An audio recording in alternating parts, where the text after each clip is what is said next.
Aujourd'hui, j'ai le plaisir d'accueillir deux amis, Guy et Alexandre. Alors, ce qui est le point vraiment le plus fort, c'est un homme extraordinaire qui est proche de eux deux, et ils nous diront comment. Et c'était mon ami Cyril Auboineau, que j'aimais tendrement et qui malheureusement est mort il y a maintenant plusieurs années, mais il reste vraiment présent à Medjugorje parce que ce qu'il a apporté est unique. Et son neveu Alexandre et son ami Guy sont réellement les dignes, disons, héritiers de ce que Cyril a commencé. Vraiment de tout votre cœur, et l'un et l'autre, avec ce que vous êtes, avec ce que vous pouvez, vous continuez ce chemin que Cyril a tracé il y a presque 40 ans. Oui, Cyril, c'était un original. Donc il est le frère de ta maman. Donc il est le frère de ma maman. C'est très intéressant ce que tu dis parce que j'ai jamais envisagé les choses comme ça. Et je me suis jamais senti ni héritier de Cyril, ni prolongeant une mission qu'il aurait commencée. Mais c'est vrai qu'il avait un lien avec la Vierge très fort et avec Medjugorje évidemment, puisqu'il y a vécu ici pendant 7 ans. Il est arrivé parmi les premiers Français ici à Medjugorje et il pensait rester peut-être une semaine. Il était venu avec une tente, je crois, sur le dos et pensant simplement faire un pèlerinage assez court et puis de fil en aiguille, il y a resté pendant cette année. Il était très marqué, très touché par les messages qu'il a consignés et par la suite il a contribué à leur diffusion, notamment la diffusion des premiers messages où il y avait surtout, et tu me corrigeras, mais une tradition orale au début. Et donc lui a contribué à ce que ces messages soient aussi, pour certains, consignés, diffusés. Et par la suite, après cette année à Medjugorje, il a été dans le monde pour faire des conférences et témoigner de la présence de la Vierge ici, des miracles dont il a été témoin et des fruits de conversion. Et moi, Cyril, c'était l'oncle dont on me parlait souvent, qui était l'original un peu fou, parce qu'il fallait bien qu'on soit un peu fou pour quitter la France et aller vivre en Yougoslavie pendant 7 ans sans revenir, en étant dans un village où des enfants disent avoir vu la Vierge Marie. Et quand je l'ai rencontré, j'ai été très marqué justement par son engagement total et j'ai vu très tôt la manière dont l'Esprit Saint agissait, parce que c'était un homme blessé, vraiment un original. Et dans le cadre de ces témoignages, dans le cadre des conférences qu'il organisait, il y avait vraiment une grâce particulière. Et la première à laquelle il m'avait emmené, c'était à Meudon. Et à Meudon, il avait parlé de la Vierge Marie comme jamais je ne soupçonnais qu'il puisse le faire. Et il y avait la moitié de la salle qui sanglotait à chaudes larmes, touchée, non pas par lui, mais touchée par le message de la Vierge et le témoignage que lui pouvait en faire, mais vraiment sous l'action de l'Esprit Saint, et ça j'en ai été témoin, donc c'était très fort. Mais jamais je n'ai envisagé poursuivre une mission qu'il aurait commencée ou m'inscrire comme héritier, parce que c'est vraiment moi une rencontre personnelle que j'ai fait avec Marie ici à Medjugorje, qui m'a conduit à m'engager pleinement pour pouvoir à mon tour diffuser les messages, mais c'est vraiment un appel personnel de la Vierge. Pour moi, Cyril reste, c'était comme tu dis, un original, il pouvait être impulsif, on lui dit quelque chose, il est fâché, il s'en va, mais en même temps, vous êtes d'origine russe, donc il y avait cette âme russe d'excès qu'il pouvait avoir, et je crois que les gens qui l'ont côtoyé ici en gardent un souvenir très fort. Moi, je garde de lui un souvenir très fort. J'avais beaucoup d'affection pour Cyril Auboineau, et pour ce qu'il a fait en fait pour la diffusion des messages. Parce que c'était un homme très éduqué qui parlait plusieurs langues excellemment bien. Il a appris à parler croate en quelques semaines parce qu'il parlait le russe. Et comme il parlait un excellent anglais et qu'en fait il est français, donc ça a fait vraiment c'était extraordinaire de voir la précision avec laquelle il traduisait. C'était rare d'avoir ça. Et donc c'est vrai que pour moi, l'importance de la présence de Cyril pendant ces premières années, ça a été tout ce qui a été lié au message, à la transmission exacte, très très pointue de ces messages. Et c'est pour ça que, on en parlera tout à l'heure, mais quand j'ai vu que tu avais eu cette initiative pendant tout ce drame du Covid, et tous les jours tu envoyais un autre message, et je ne pouvais pas ne pas penser à Cyril. Je me suis dit, mais il doit être très content de voir que son neveu continue cette œuvre de transmission. Même si tu n'es pas conscient que peut-être il t'a donné la petite graine, même si toi tu es venu parce que ton cœur, comme celui de Guy probablement, a été tellement touché que tu t'es personnellement engagé.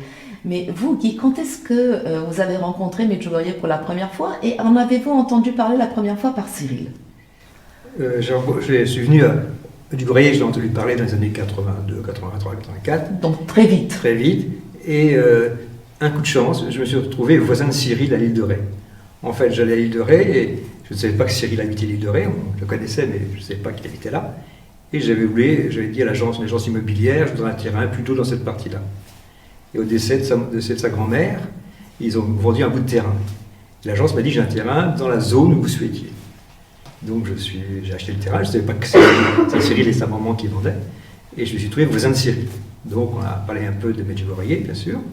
Et voilà, donc j'ai eu l'occasion d'échanger avec Cyril sur Medjugorje. Voilà. Et je suis venu pour la première fois à Medjugorje à la fin de la guerre, enfin, en début 96. Et là, j'ai découvert ce dont on avait parlé, tout ça, voilà. Donc, ça fait 25 ans que je viens à Medjugorje. Et vous êtes dans quelle branche d'habitude? Moi, à l'époque, je dirigeais une société de 1500 personnes, dirons-nous, qui marchait plutôt bien. On était co-dirigeants, dirons-nous. Et j'ai toujours dit, je ferais quelque chose pour Marie. Parce que j'avais été élevé par les Montfortins. J'ai été élevé à Saint-Laurent, j'avais été pensionnaire à Saint-Laurent-sur-Sèvre, collège de Saint-Louis-Marie de Montfort, et pendant les repas que nous prenions en silence à l'époque, on nous parlait des saints, et souvent, bien sûr, de Saint-Louis-Marie de Montfort. Donc j'avais conscience qu'il fallait aller à Jésus par Marie, et j'avais conscience aussi qu'il y aurait un jour des apôtres de Marie qui auraient un rôle important à jouer. Parce que Saint-Louis-Marie de Montfort disait « Jésus est venu dans le monde par Marie, il reviendra un jour par Marie ». Donc j'ai toujours une conscience assez forte de Marie. Et donc avant de venir à Medjugorje, est-ce que vous aviez des lieux de pèlerinage que vous fréquentiez et que vous aimiez, ou dans lesquels vous alliez souvent? J'étais adorateur du Sacré-Cœur, donc j'aimais bien passer des nuits au Sacré-Cœur. J'aimais bien Chartres, j'aimais bien, on a beaucoup en France de lieux mariaux, et c'est vrai que, notamment Boulogne-sur-Mer, parce que je suis une vieille famille de Boulogne, et Notre-Dame de Boulogne, c'était pour moi important. Et donc, oui, j'étais assez ouvert au sanctuaire mariaux, oui. Mais c'est à Medjugorje que vous avez vraiment eu envie de vous engager? Oui, parce que là, j'ai lu les messages et j'ai dit, ils sont importants. Et là, j'ai trouvé qu'on ne les lisait pas assez, qu'on ne les écoutait pas assez. Et c'est vrai que dans mon cœur, je me disais, mais Marie, elle parle depuis 2000 ans, elle parle, c'est important. Et j'ai trouvé qu'on n'écoutait pas assez Marie. Donc, Cyril, toi, tu arrives à Medjugorje, jeune homme, tu avais combien? Tu avais 15 ans? 15 ans, tu avais 15 ans, tu étais à peine sorti de l'enfance, et tu viens à Medjugorje, et que ressens-tu? Comment ça se passe? C'est une vraie rencontre, c'est-à-dire que ce premier pèlerinage à Medjugorje a été vraiment fondateur. D'abord par la rencontre avec les villageois, la culture locale, qui pour moi était une synthèse entre, et tu le soulignais, des origines russes, un cœur battant qui est farouchement français. Et là, il y avait vraiment cette synthèse entre les Slaves, l'Occident. Et donc, pour moi, ça a été un lieu qui a été une réconciliation intérieure, d'abord, culturelle.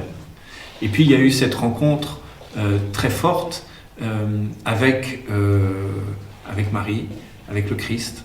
Et tu sais, moi, j'ai été baptisé à l'enfance dans la religion orthodoxe, tout jeune. Et je n'y ai jamais véritablement trouvé ma place. Parce qu'une religion qui est très nationaliste, certainement avec un grand sens du sacré, mais qui est ancrée dans une culture très orientale, slave, dans laquelle je ne me reconnaissais pas. Et ici, j'ai réalisé que Dieu n'était pas russe. Tu vois. Et donc j'ai une vraie rencontre personnelle, un cœur à cœur avec Marie ici. Je me souviens de ma toute première prière au moment de l'apparition, où Cyril avait fait en sorte que je puisse assister à l'apparition à Ivan, qui à l'époque était dans la petite chapelle de l'adoration. Et je m'étais mis tout au fond. Et c'était un moment de prière qui était tout simple, mais ce jour-là, j'ai donné mon cœur à Marie. Et je lui ai dit, je te donne mon cœur, je ne te le reprendrai pas. Par contre, je te demande de me conduire tout au long de ma vie pour qu'au moment de ma mort, je ne regrette pas la vie que j'aurais menée et puis que je puisse te servir. Et Marie, dans les moments difficiles, a su me saisir pour que je puisse rentrer un peu dans le droit chemin. Et nous voilà ici à Medjugorje, avec le cœur rempli d'amour pour elle et désireux de faire connaître, comme le soulignait Guy, ces messages, parce que c'est vraiment ça qui nous anime. Marie parle, donne des messages fondamentaux. Tu citais cette initiative d'envoyer chaque jour un message différent de Marie, mais la Vierge nous dit, lisez chaque jour mes messages, transformez-les en vie. Et ces messages, on les lit trop peu, et quand on les lit, on ne les comprend pas toujours, parce qu'on ne les lit pas comme elle nous le demande. Elle nous dit, lisez-les dans la prière, parce que seulement dans la prière, vous comprendrez la profondeur des messages que je vous donne. Comment te sens-tu quand les gens te disent « Ah, elle dit toujours la même chose ?» Deux choses à répondre à cela. D'abord, une maman, c'est normal que ça répète des choses. Et ensuite, quand véritablement on commence à travailler les messages, à être pétri par ces messages et à les accueillir dans la prière, on se rend compte qu'elle ne dit pas la même chose. Voilà, je suis heureuse que tu le dises parce que je me suis rendu compte à un moment de ma vie, quand les gens me disaient « Oh, elle dit toujours la même chose », je comprends à ce moment-là qu'en fait, celui qui me le dit ne les a pas lus. Donc ça ne sert à rien de discuter. Il ne les a pas lus parce que s'il les avait lus, il comprendrait qu'elle dit des choses qui parfois reviennent, se répètent, mais elle dit toujours des choses qui sont différentes et qui sont pour le moment présent. Et que si on le lit à un autre moment, ça va encore ouvrir d'autres compréhensions. Et dans cette initiative que tu avais eue l'année dernière, je recevais tous ces mails déprimants, c'était vraiment horrible. Et puis je voyais le mail que tu envoyais avec le message de la Vierge Marie, un autre tous les jours, et je trouvais que ça faisait du bien parce que ça équilibrait la quantité, même si le message pouvait être sévère, mais ça équilibrait tout un tas d'autres choses tellement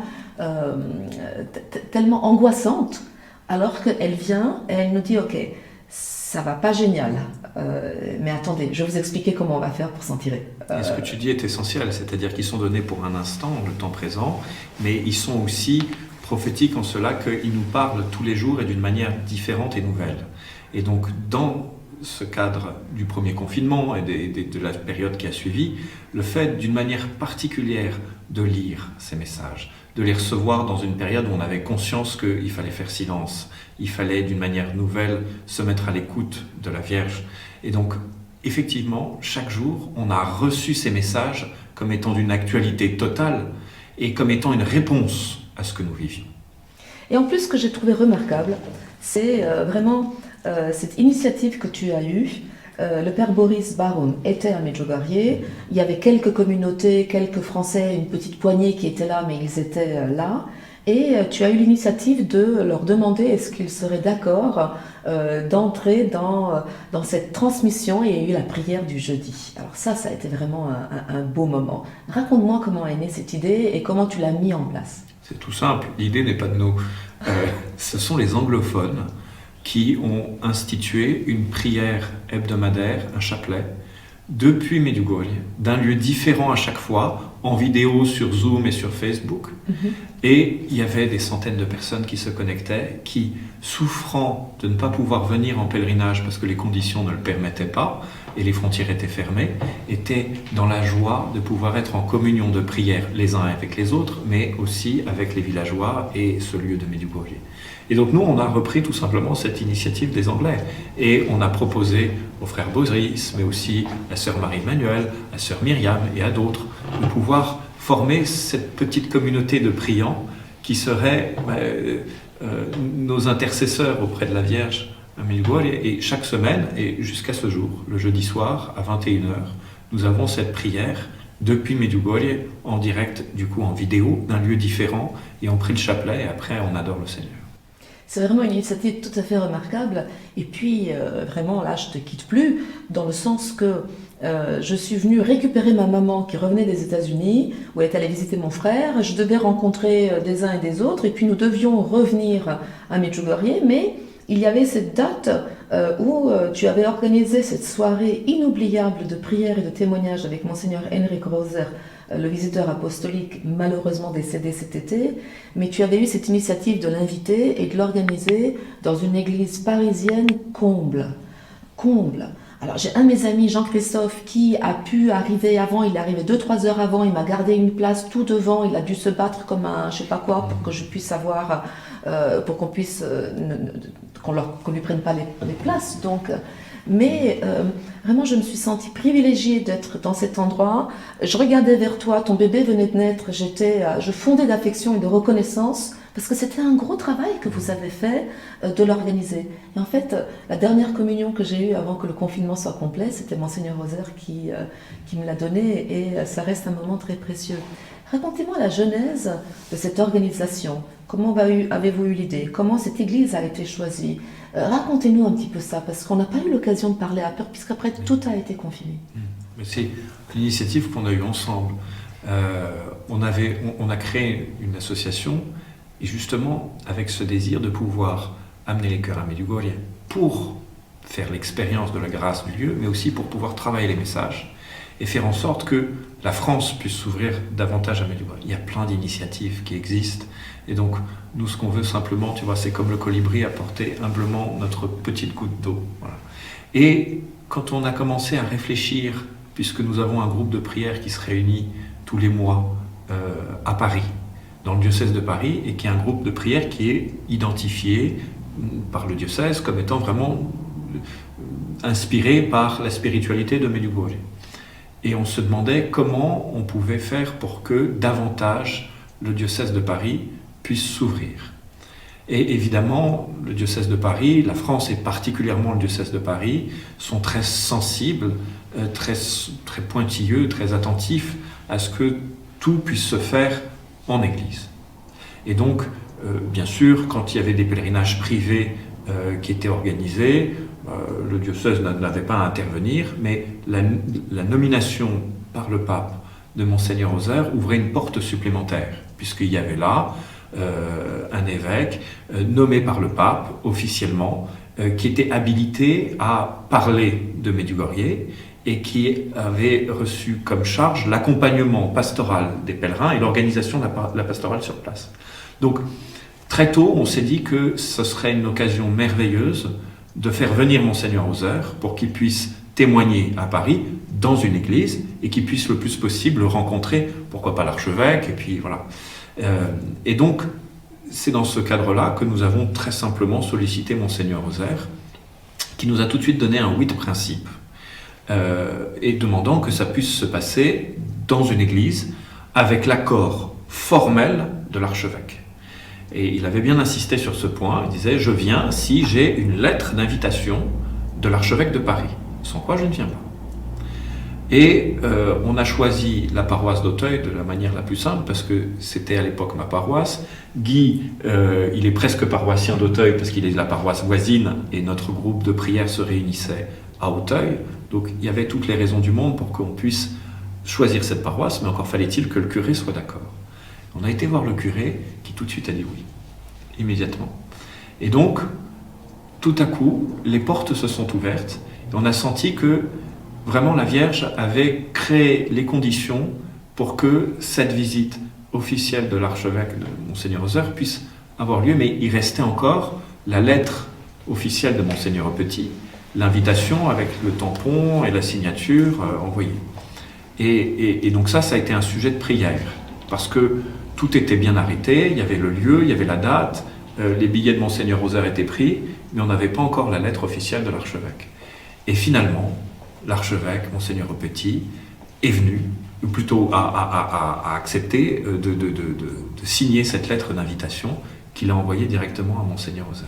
Et ça a été d'une certaine mesure, nous le pensons, une genèse pour la venue de Monseigneur Petit, qui était là cette semaine, à Medjugorje, puisque quand Monseigneur Roser est venu à Paris, il est venu avec une lettre invitant à son tour l'archevêque de Paris à venir à Medjugorje. Alors à l'époque, l'invitation portait sur le Festival des Jeunes 2020, mais qui finalement n'a pas pu avoir lieu, et donc nous connaissons la situation qui a suivi. Mais merci Seigneur, ce témoignage de Monseigneur Hauser à Paris a fait beaucoup, c'était même dans la presse diocésaine. À Radio Notre-Dame. À Radio Notre-Dame, il a donné 2 interviews, Monseigneur Hauser, et Monseigneur Petit est venu. Vous avez dû être tous les deux très émus quand vous avez vu inscrit quelque part pèlerinage diocésain parisien avec la présence de l'archevêque. Ça a dû vous faire très plaisir. Oui. Moi, je me souviens, Ah oui. je regardais là, je me disais, est-ce que je lis bien? C'était vraiment une très bonne nouvelle. Une grande nouvelle. Grande nouvelle. Donc, on a eu le plaisir d'avoir ici plusieurs archevêques. J'ai eu la chance, moi, d'en interviewer plusieurs. Et c'était toujours très touchant parce qu'il y a une des questions que je leur posais et ils ne savaient pas toujours me répondre, c'est « Que savez-vous des messages? Que pensez-vous des messages ?» Et ce qui m'a ému, en fait, dans la présence de Monseigneur Petit ici, pour les 2 messes auxquelles, la messe pour les francophones et ensuite la messe internationale qu'il a célébrée, présidée, c'était que les 2 fois, il a évoqué les messages. Et je lui en étais très reconnaissante, c'est-à-dire que j'ai cru comprendre que pour comprendre le lieu, il avait essayé d'entrer dans les messages. Et ça, j'ai trouvé que c'était la manière intelligente, qui suis-je pour le dire, mais je trouvais que c'était vraiment beau, parce que si on reste à la superficie, on n'entre pas dans Medjugorje, on ne comprend pas pourquoi. Point. Donc, Bien sûr, et c'est un signe très fort que l'archevêque non seulement soit venu, mais comme tu le soulignes, lors de ces 2 homélies est citée à la fois la présence de la Vierge et les messages qu'elle donne. Ça, c'est très beau. Alexandre, de tous les messages, il y en a beaucoup, mais est-ce qu'il y a 1 ou 2 messages que toi, vraiment, quand tu les lis, à nouveau, ça t'éclate le cœur? Tous. Moi, je suis très sensible parce que tu sais que tu portes en toi le désir non seulement toi de t'engager pour la Vierge et pour Medjugorje, mais de susciter de nouveaux apôtres et que le plus possible de personnes et de villageois, nous en parlions tout à l'heure, puissent devenir les mains étendues de la Vierge. Et je pense que ça, c'est important de pouvoir, chacun d'entre nous, l'entendre quand la Vierge dit « Je vous ai choisi, vous êtes important, j'ai besoin de vous, je vous appelle à être mes mains étendues dans le monde, mes instruments. » Et vous, Guy, quel est le message qui vous éclate le cœur, s'il y en a un? Non, moi j'ai été très touché à Medjugorje. Venant après la guerre, là, c'était l'importance des villageois qui étaient à la messe. Et ils avaient prié, ils avaient jeûné, ils avaient été protégés. Et quand on parlait avec eux, on a dit oui, on a prié, on a jeûné, on a été protégés. Et ça, je trouvais ce message très simple, très beau. Voilà. Alors tous les messages, beaucoup me plaisent. Il y en a que je retiens plus que d'autres. D'abord, bien sûr, celui qui a lieu le 25 avril 1992, parce que la guerre civile arrive à Mostar, et que dit la Vierge, priez, jeûnez, et la guerre pourra s'arrêter. Et ça, c'est un message que j'ai beaucoup entendu. Et quand c'est des tensions, j'entends des tensions dans le pays, par exemple, je dis, mais priez, jeûnez, et les tensions peuvent s'arrêter. Il y a aussi un message qui me plaît beaucoup, c'est celui qu'elle a dit le 2 juin 2015. Elle a dit « Témoignez de la vérité, et la vérité triomphera miraculeusement. » Si vous n'avez pas peur, si vous n'avez pas peur de témoigner de la vérité, alors la vérité triomphera miraculeusement. Et ça, c'est très fort, parce que c'est ce qu'il y a eu en 84 avec Jean-Paul II, lorsque Jean-Paul II va consacrer la Russie, le monde, à Marie. 5 ans après, le communisme s'écroule, sans un mort. Pourquoi? Et ça, j'étais jeune, parce que c'est divin. Quand c'est divin, il n'y a pas, ça se passe. Et moi, je crois beaucoup que la vérité va triompher. Et ça, c'est un message que je lis, que je relis souvent. Et j'ai beaucoup aussi, oui. Dites-moi, oui. Et j'ai beaucoup aussi aimé le message du 25 juin 2019, où Marie dit « Je viens vous préparer au temps nouveau ». Et ça, c'est très fort, parce qu'elle dit en 91, je viens accomplir ce que j'ai commencé à Fatima. Et là, elle dit, je viens vous préparer au temps nouveau. Et ça, je trouve ça extraordinaire, d'espoir, ça nous en pousse encore à être davantage pour venir à Medjugorje. Moi, ce que je trouve vraiment, mais qui m'émeut, c'est...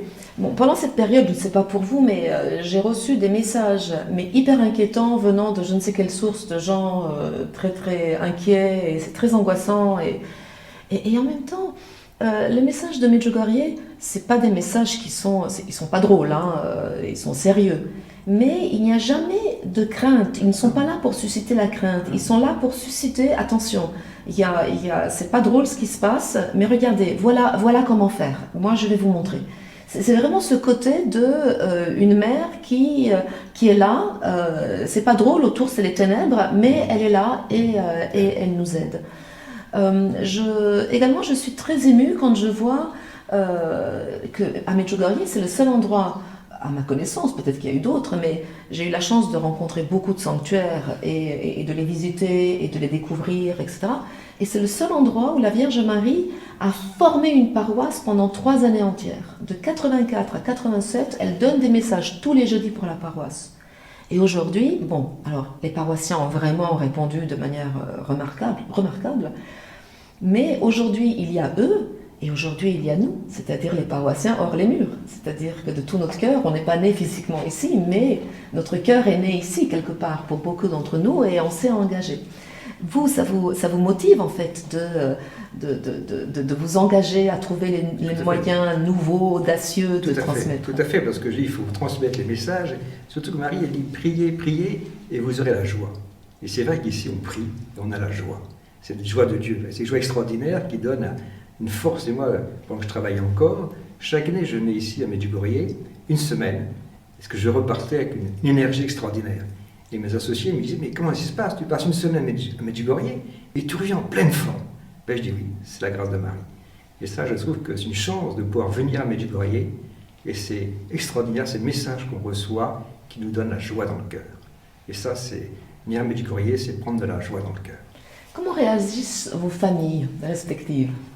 Bon, Cyril était raide poudin de la Vierge Marie, mais il allait la rejoindre.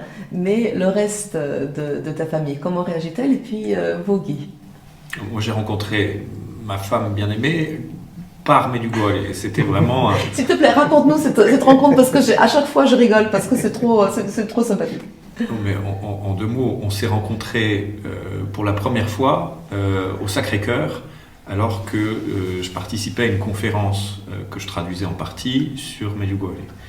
Et j'avais préalablement rencontré les parents de celle qui allait devenir ma femme, et je savais qu'elle devait être dans l'assemblée. Et à un moment, mon regard s'est posé sur elle, et je me suis dit intérieurement, et c'est la seule fois de ma vie que je me suis dit ça, je me suis dit, tiens, c'est drôle, sorti de nulle part. C'est drôle, si tu finis un jour par épouser cette jeune fille, tu te souviendras toujours du moment où ton regard s'est posé sur elle la première fois. Donc je peux te dire le moment où mon regard s'est posé sur elle la première fois, parce que c'est ce que je me suis dit dans mon cœur. Et puis par la suite, on s'est un peu couru l'un après l'autre, l'un autour de l'autre, mais il faut croire qu'on n'était pas doués, parce que on se manquait à chaque fois. On se perdait pour se retrouver. J'allais l'attendre à la gare le jour où elle devait repartir. Son train était parti du mauvais quai, et puis elle ne répondait pas au téléphone. Que des choses un peu comme ça, voilà. Et puis un jour, ma mère m'a proposé un peu sur un coup de tête, alors que mon père était très malade, de partir à Londres. Elle devait y aller avec lui. Lui ne pouvait pas, il était malade. Et donc, me voilà un peu à la dernière minute, partant à Londres avec ma mère un été, pour le 15 août. Voilà, comme ça. Et puis arrivé à Londres, le premier soir, on rencontre une jeune femme, la fille d'une amie de ma mère, qui allait très mal. Et donc pendant toute la soirée, je lui parlais de Marie, de Medjugorje, et je sentais cette jeune fille dont on m'avait dit qu'elle avait même des idées un peu noires, y compris suicidaires, qui avait une soif absolument énorme d'amour, qui avait une soif de... Je me suis dit dans mon cœur, voilà pourquoi nous sommes là. Et donc la mère de cette jeune fille, à la fin, dit, s'il vous plaît, demain, si vous allez à la messe, il faut absolument que vous alliez à cette paroisse-là et à cette heure-là, parce que c'est la meilleure messe de Londres. Très bien, parfait. Donc on va à cette messe-là. Donc durant cette soirée d'amitié, d'encouragement de cette jeune femme qui ne va pas très bien, On te propose de venir à une On messe. me propose le lendemain d'aller à la messe. Et donc, évidemment, on va à la messe. Et à la fin de cette messe, alors que je suis sur le point de quitter l'église, on me tape sur l'épaule. Et c'est Aline, celle qui est devenue ma femme, qui était là, qui était venue sur un coup de tête avec sa marraine à Londres. Et on s'est retrouvés dans la même église ensemble, qui était l'église de l'Immaculée Conception. Et ça nous a aidés. Quelle rencontre! Et on l'a vraiment reçu comme étant réunis comme ça par Marie. En tout cas, par la suite, on a cheminé. Vous avez cheminé. Ça, c'est vraiment un très très beau couple. Vous avez 2 enfants maintenant. 2 enfants. Donc ça, c'est vraiment, moi toujours, quand tu m'avais raconté, et en fait, je la rencontre dans cette paroisse à Londres, à chaque fois, ça me fait sourire, en fait. C'est vraiment, mais quelle jolie rencontre. Quelle est votre vue? Comment voyez-vous Medjugorje maintenant? Maintenant, Medjugorje, les pèlerinages sont permis. Comment le voyez-vous? Quel est votre ressenti? Vous qui habitez en France, qui rencontrez plein de gens, qui êtes tout à fait actif, comment le ressentez-vous? Moi, je pense que les fruits vont venir en France énormément. Et tous ceux qui viennent sont emballés, ils découvrent l'amour de Marie, et ils vont vers Jésus. Et je pense que on va voir, la venue de Monseigneur Aupetit est importante aussi pour la France. Et je pense que la France va maintenant avoir beaucoup de fruits de Medjugorje. Je pense qu'on va connaître des fruits de Medjugorje.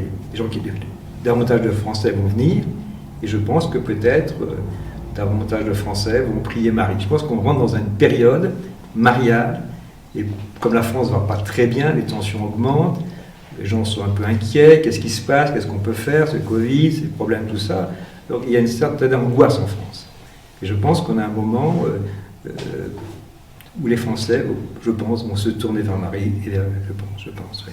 Vous êtes optimiste, oui, tout à fait. Oui, oui. Mais c'est fou parce qu'en fait, tout va difficile, mais je ne sais pas pourquoi. Est-ce que je me sens optimiste? Mais la Vierge est là, et la Vierge est là tous les jours. Et la Vierge nous donne ses messages, et elle nous conduit à travers ce temps qui est difficile, qui va devenir de plus en plus difficile parce qu'elle nous a prévenus. Et quand elle nous dit « je vous prépare au temps nouveau », on sait bien qu'elle est venue triompher, accomplir ce que j'ai commencé à Fatima. Oui, nous allons vers le triomphe de son cœur immaculé, mais on sait qu'entre les deux, il y a ce temps de purification qui est devant nous. Elle nous y conduit, elle nous y prépare. Simplement, elle est là, elle est avec nous, donc soyons sereins. Quand je suis venue la première fois à Medjugorje, j'étais toute jeune, et en gros, je suis dans l'âge des voyants, donc je suis devenue assez rapidement proche de eux tous. Peut-être plus particulièrement de Mirjana, mais ça ne veut pas dire grand-chose en fait. J'ai beaucoup d'affection pour eux tous, et il y a des moments où j'étais plus avec l'un ou avec l'autre. Et en fait, j'ai beaucoup d'affection pour les 6 voyants qui sont aussi différents que les doigts de ma main et qui en même temps font partie du même groupe. Ils sont les voyants de Medjugorje. Je sais que tu as de l'affection pour les 6 voyants, mais tu es depuis longtemps très particulièrement proche de Maria, et vous aussi Guy. Qu'est-ce qui s'est passé pour qu'il y ait cette proximité comme ça qui naisse? Comment est-ce que cela est né? Quelle est la genèse de cette amitié très profonde? Pour moi, c'est comme une maman, Maria. Ou une tante, ou une marraine. Je l'aime vraiment de tout mon cœur. Mais surtout, voilà, j'ai cette proximité très grande, et elle m'a vraiment accompagné dans ma vie depuis longtemps. Parfois avec des paroles qui ont été, comme celle de la Vierge, m'ont secoué. Une fois, je l'ai croisée, et j'allais pas bien à cette époque-là, j'étais jeune, et me regardant repartir, non seulement à Paris, mais vers la vie que je menais, elle m'a regardé droit dans les yeux, et elle m'a dit « Alors tu retournes à cette vie gâchée ». Voilà. Donc elle a joué un rôle important dans ma vie, et c'est vraiment un bonheur de pouvoir compter sur son amitié. Et alors, tu organises, tu as une vie remplie, tu es jeune père de famille, des enfants qui sont encore en bas âge, mais vraiment, tous les deux, vous vous engagez à essayer d'aider des pèlerins à venir vivre une expérience forte de Medjugorje. Et la plupart des fois, sinon toutes les fois, vous logez dans la pension de la voyante Maria. Pourquoi est-ce important que vous alliez dans cet endroit? Par amitié pour Maria ou pour une autre raison? C'est pas important. Il se trouve qu'on va là-bas parce que historiquement, on a commencé nos pèlerinages dans ce lieu, qu'on y est très bien reçu, très bien accueilli. Et comme nous, on a ce lien vraiment d'amitié avec Maria, c'est un bonheur de pouvoir la voir. Mais il y a d'autres lieux extraordinaires à Medjugorje qui reçoivent les pèlerins d'une manière extraordinaire. Et voilà, il n'y a pas... Et les pèlerins qui viennent à Medjugorje et qui ne logent pas chez les voyants sont également très très heureux et très Voilà. comblés. Exactement. Parce que c'est vrai qu'il y a des gens qui m'ont témoigné, ils ont dit au début, je crevais du désir de rencontrer les voyants, et j'ai eu ces rencontres avec les gens de la famille dans laquelle je logeais, et ils ont été ma rencontre avec la Vierge. C'est Et très c'est important. toujours, tu les as entendus, n'est-ce pas, des témoignages comme ça. C'est toujours très fort en fait de voir quand les gens vous témoignent de ce qu'ils ont vécu, quand ils ont rencontré les vrais gens, les vrais gens d'ici en fait, la beauté du cœur des vrais gens d'ici. C'est ça qui est important. Et c'est pour ça aussi que la Vierge, elle a choisi cette paroisse, mais aussi ce peuple, et qu'elle les a formés.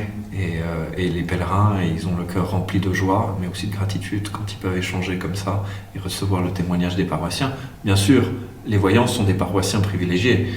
Ils voient la Vierge tous les jours, et donc recevoir le témoignage des voyants, c'est toujours une grâce, c'est toujours une joie profonde. Mais nous sommes tous appelés à être, comme tu disais, voilà, ces paroissiens hors les murs. Et c'est ce à quoi nous appelle la Vierge quand elle dit « si c'était nécessaire, j'apparaîtrais dans toutes les maisons du village ». Mais chacun est appelé à ça, à vivre et à témoigner. La Vierge Marie, à Medjugorje, elle a dit « je terminerai à Medjugorje ce que j'ai commencé à Fatima ». Et à Fatima, elle a eu... elle a parlé de la Russie. Et Alexandre, tu es d'origine russe. Et aujourd'hui, tu es à Medjugorje. Est-ce que tu as l'impression que cette parenté, tu as une partie de tes parents qui sont russes, peut faire de toi un pont avec la Russie, avec l'orthodoxie? Est-ce que tu te sens appelé à travailler à ces approches de l'écuménisme qui serait en fait le plus simple entre les orthodoxes et les catholiques, puisque c'est la même foi? Moi, j'ai donné mon cœur à Marie pour que ce soit elle qui me conduise. Aujourd'hui, moi, je me sens appelé de tout cœur à œuvrer pour la France. Je te le disais, moi, mon cœur, il bat bleu, blanc, rouge, mais dans l'ordre du drapeau français et pas dans l'ordre du drapeau russe. Maintenant, tous. Donc Guy, comment est-ce que nous allons faire là, comme ça? Quelles sont les folies sur lesquelles on va travailler dès la semaine prochaine? Dès tout de suite? Non, c'est-à-dire que les pèlerins qui sont là avec nous, ils repartent pleins de joie, et chacun, ils achètent des vierges, ils disent on va faire des groupes de prière, on les voit débordants de projets. Donc on est très heureux de voir qu'ils sont venus, ils se sont remplis de joie, et puis ils ont lu, ils ont travaillé les messages, et ils partent pleins de joie. Moi je suis convaincu que toutes ces personnes qui demain vont arriver à Paris, on part demain, ils vont apporter beaucoup de choses, parce qu'ils ont la joie dans le cœur, et ils vont enthousiasmer tous ceux qu'ils vont rencontrer. C'est absolument ça. C'est-à-dire que nous, on a eu la chance, la grâce de vivre quelque chose de beau et de fort. Suffisamment fort pour avoir qu'une envie, c'est comment on fait pour le partager. Et en fait, nous trois, mais également Vladan et Katarina qui sont derrière les caméras, et puis également tous vos pèlerins qui sont là, notre cœur est rempli, donc on a envie de le partager. Nous espérons vivement que les gens qui vont voir cet échange vont avoir envie à leur tour de le découvrir, parce qu'en fait on est des gens ordinaires qui avons vécu quelque chose de doux que tout le monde est invité à vivre, et on a osé avec ce qu'on était, avec nos petits moyens, avec nos pauvretés, nous lancer, et c'est vrai que c'est quelque chose qui donne beaucoup de joie. C'est important ce que vous dites, de voir ces pèlerins qui repartent maintenant et qui sont comblés, et on sent que eux, ils vont pouvoir alors continuer. Et tous ceux qui viennent pour la première fois, parce que dans le groupe il y a la moitié de revenants et la moitié de première fois à peu près, et tous ceux qui viennent pour la première fois, ils disent mais c'est extraordinaire la joie que vous avez, que vous portez. Et je crois que c'est cette joie qui les fait revenir d'ailleurs, et puis qui vont les stimuler, qui vont faire beaucoup de choses pour eux. Je pense qu'on repart avec de la joie. Je pense qu'on va se revoir, j'espère, très régulièrement, parce que je pense qu'il y a plein de choses qui vont se mettre en place en France. J'espère vivement que parmi toutes les personnes qui ont été touchées par Medjugorje, les gens vont oser s'engager avec quelque chose qu'eux ont commencé, ou peut-être venir nous rejoindre, nous qui avons commencé quelque chose, parce qu'en fait c'est vrai que c'est important que tout le monde se mette en marche. Et pas de rester là à juste se plaindre que tout va mal alors que oh, j'ai soif, alors que j'ai un verre d'eau ici et que peut-être que je pourrais en prendre un petit peu. Ils partent dans la joie parce qu'ils savent qu'à la fin, mon cœur immaculé va triompher. Et ils savent que Medjugorje a eu des moments difficiles et en priant et en jeûnant, ils ont surmonté ces moments difficiles. Donc les gens sont rassurés, ils partent avec une force dans l'âme. Ça, c'est extraordinaire. Puis on demandera dans la prière à Cyril de continuer de œuvrer et de nous accompagner de sa présence avec le Père Slavko, avec Monseigneur Rosaire et tous nos amis qui sont désormais arrivés. Donc, eh bien, Guy et Alexandre, merci beaucoup pour cet échange aujourd'hui et vivement à bientôt pour d'autres projets sur lesquels vous allez travailler et que vous viendrez partager avec nous. Merci.